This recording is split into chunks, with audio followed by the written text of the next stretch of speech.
నమస్తే అండి. ఇప్పుడు బొగ్గని చెప్తాను మీకు. వీడంత పనికి మాలినోడు ఇంకొకడు ఎవడో ఉండడేమో. ఆడు కూడా జర్నలిస్టే. జర్నలిస్ట్ శంకర్ అని చెప్పేసి ఈరోజు ఉదయం ఒక వీడియో చేసి ఆడిపోయినా. ఆడు ఇందాక మాట్లాడితే ఏమని మాట్లాడతాడంటే, ఒక 4 ఏళ్ల తర్వాత మళ్ళీ మన ప్రభుత్వం వచ్చింది, ఈసారి తెలుగుదేశం పార్టీ ఆఫీసు అసలు ఎక్కడ ఉంచకుండా చేసేద్దాం మనం అందరం కూడా, తెలంగాణ ప్రజలారా సిద్ధంగా ఉండండి, తెలుగుదేశం పార్టీ ఆఫీసు తెలుగుదేశం జెండా ఎక్కడ కనబడితే అక్కడ కూల్చేద్దాం, పార్టీ ఆఫీసులు ఏమీ ఉంచొద్దు అని మాట్లాడతారు. ఒకసారి ఈ బొగ్గడు ఏం మాట్లాడినా ఒకసారి వినిపిస్తాను చూడండి. వీడు మాట్లాడినారంటే, వీడి మాటలని ఎవడన్నా ఆడు కూడా వెళ్ళారంటే ఒంట్లో ఎముకలు ఏరేస్తారు. ఏరుకోవడానికి ఎముకలు కూడా మిగలవు మనకి. ఆ అన్నయ్య కుక్కను కొట్టినట్టు కొడితే దిక్కు ముక్కు లేదు ఆడికి. పక్కెళ్ళి లేచాడు బోరుమని నన్ను చంపేపోయేదురు, కొద్ది ఉంటే చచ్చిపోదు నేనని చెప్పేసి అని. నిన్ను కుక్కను కొట్టినట్టు రోడ్డు అంటే పరిగెత్తించి కొడితేనే నీకు దిక్కు ముక్కు లేదు, నువ్వు తెలుగుదేశం పార్టీ ఆఫీసులు కూల్చేస్తావా? అంత మగోడువా నువ్వు అంత పెద్ద మగోడువా? తెలుగుదేశం పార్టీ ఆఫీస్ని కూల్చేస్తాం, లేకుండా చేసేస్తాం, పార్టీ ఆఫీసు ఉండకుండా చేసేస్తాం. ఒంట్లోని ఎముక ఉండదు, ఎముక పీసి కింద ఏరేస్తారు. గట్టిగా మాట్లాడతాను. నువ్వు పార్టీ ఆఫీసుల దాకా వెళ్ళావనుకో ముక్కలు చేస్తాను నేను. నాకు గుర్తుపెట్టుకో బాగా. పెద్ద తురుంకాల్లా మాట్లాడు మాకేం బొకడాగడివి. ఎంతలో మాట్లాడాలో అంతలోనే మాట్లాడాలి. నువ్వు జర్నలిస్ట్ అనుకుంటున్నావా లేదంటే టీఆర్ఎస్ పార్టీ కార్యకర్త అనుకుంటున్నావా? నువ్వు జర్నలిస్ట్వా టీఆర్ఎస్ పార్టీ కార్యకర్తవరా? జర్నలిస్ట్లా మాట్లాడాలి, వార్తలా చదవాలి. అతి చేయకూడదు, అతి బెంగ వద్దు ఇక్కడ.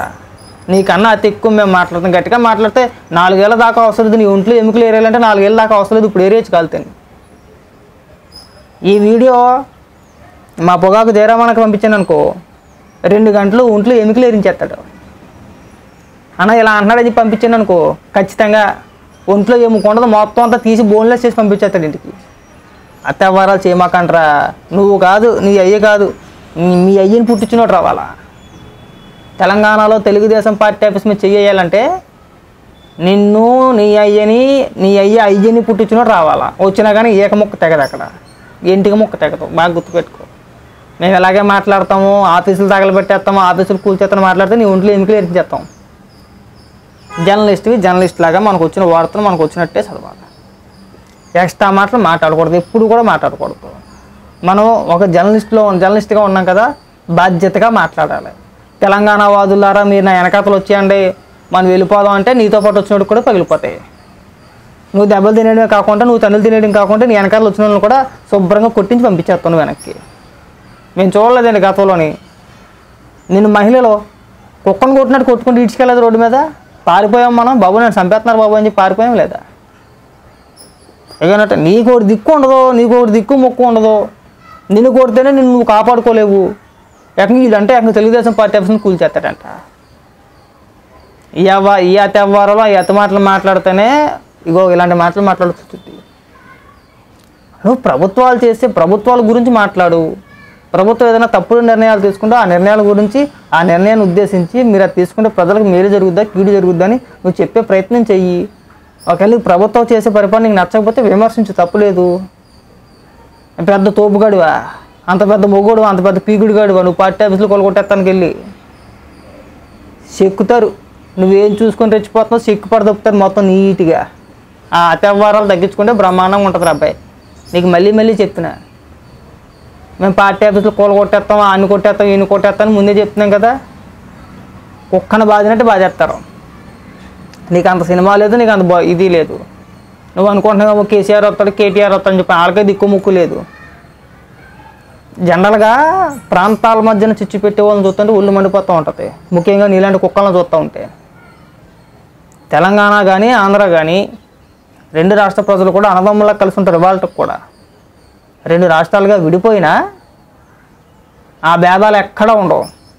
నీలాంటి పోరం బొగ్గలు కొంతమంది జర్నలిస్టు ముసుగులోని కొంతమంది కుక్కలు వచ్చి బయటకు వచ్చి మాట్లాడుతూ ఉంటాయి. ఇలాగా ప్రాంతాల మధ్యన మనుషుల మధ్యన చిచ్చు పెట్టే ప్రయత్నం అనమాట. రెచ్చగొట్టేలా ఆడు ఆంధ్రోడు, వీడు తెలంగాణోడు. మీ అయ్యి జాగీరేంట్రా ఏదైనా. ఎవడు ఎక్కడన్నా బతకొచ్చు. అవసరం నువ్వు వెళ్ళి మహారాష్ట్రలో బతకొచ్చు, నువ్వు వెళ్ళి బెంగళూరులో బతకొచ్చు, నువ్వు వెళ్ళి తమిళనాడులో బతకొచ్చు, నువ్వు వచ్చి ఆంధ్రాలో బతకొచ్చు. ఎవడు ఎక్కడికి వెళ్ళన్నా బతకొచ్చురా. ఇది మీ అమ్మగారి జాగీరో మీ బాబు గారి జాగీరో కాదు కదా. ఏదైనా సరే ఈ దేశంలో పుట్టినోడికి ప్రతి ఒక్కరికి ఎక్కడికన్నా వెళ్ళి బ్రతికే హక్కు ఉంటుంది. మీకు ఎవడో రాసిచ్చేలా మీరేం కష్టపడి సంపాదించుకునేది ఏం కాదు కదా. ఈ అతి మాటలు వద్దు, ఈ అతి వ్యవహారాలు వద్దు, అది గుర్తుపెట్టుకో బాగా. ఈ ప్రాంతాల మధ్య తెచ్చిపెట్టే ప్రయత్నాలు మానేయండి. ఈ బోకు మాటలు మానే, మేము పార్టీ ఆఫీస్లో కొట్టేస్తాము, లేకుండా చేసేస్తాము అంటే నేను నేరేస్తారు ముందు. తర్వాత మనం మాట్లాడడానికి ఒంట్లో ఓపిక కూడా ఉండదు, పీల్చి పిప్పి చేస్తారు, అలాగా పిండుతారు. ఇలాగా బట్టలు చూసినప్పుడు పిండుతారు కదా, అలా పిండుతారు. నేను ఎలా పిండుతారు, పిండి ఆరేస్తారు పైన. అనవసరంగా పార్టీ ఆఫీసుల జోలికి వెళ్తామో, మేము రెచ్చగొడతామో, మీరు అంతా నా వెనకాతలు రండి అని చెప్పేసి పెద్ద పెద్ద మాటలు మాట్లాడేవా తోడే గీసి పంపించేస్తారు నీకు. చూడు, ఇలాగే 2 రోజులు మాట్లాడు నువ్వు, ఖచ్చితంగా నువ్వు ఎలా మాట్లాడతావు మేము కూడా చూస్తాంగా. పార్టీ ఆఫీసుల దాకా వెళ్ళగలవా నువ్వు? నీ ఆఫీసులో నువ్వు ఒంట్లో గట్టిగా మాట్లాడితే, నువ్వు ఇలాగే పేలితే నీ ఆఫీసులో నువ్వు ఒంట్లో గుర్తుపెట్టుకో బాగా. నువ్వు ఉన్న ఆఫీస్ ఏదైతే ఉందో ఆ ఆఫీసులో కూడా కూర్చోలేవు. నువ్వు ఇలాగే మాట్లాడతాం, మేము పార్టీ ఆఫీసును ధ్వంసం చేస్తాం, తెలుగుదేశం పార్టీని ధ్వంసం చేస్తాం, చంద్రబాబు నాయుడు గారిని ఇష్టం వచ్చినట్టు మాట్లాడతాం, ఇలాగే మాట్లాడావు అనుకో, నీ ఆఫీసులో నువ్వు ఒంట్లో గుర్తుపెట్టుకో బాగా. అంటే పెద్ద మొగోడు అని చెప్పి ఫీల్ అయిపోతున్నామో అంతేం లేదు. నీ ఎదో జీవితం అందరికీ తెలిసిందే కాబట్టి పేలిపోయి రాలిపోమాక అన్నీ మూసుకొని ఉంటే బ్రహ్మాండంగా ఉంటుంది. లేదు నేను ఇలాగే ఎగురుతానంటే తర్వాత ఎవడు చేసేది ఏమన్నది నీ ఇష్టం, గుర్తుపెట్టుకో బాగా. 1-2 సార్లు చెప్తాం, లేదు ఇంకో 2-3 సార్లు చెప్తాం, ఒరే అబ్బాయి పద్ధతి కాదని చెప్పేసి అని. లేదు నేను ఎలాగ రాలిపోతాను, ఎలాగ పేలిపోతానంటే ఖచ్చితంగా ఒంట్లో ఎముకలు ఎరుతారు.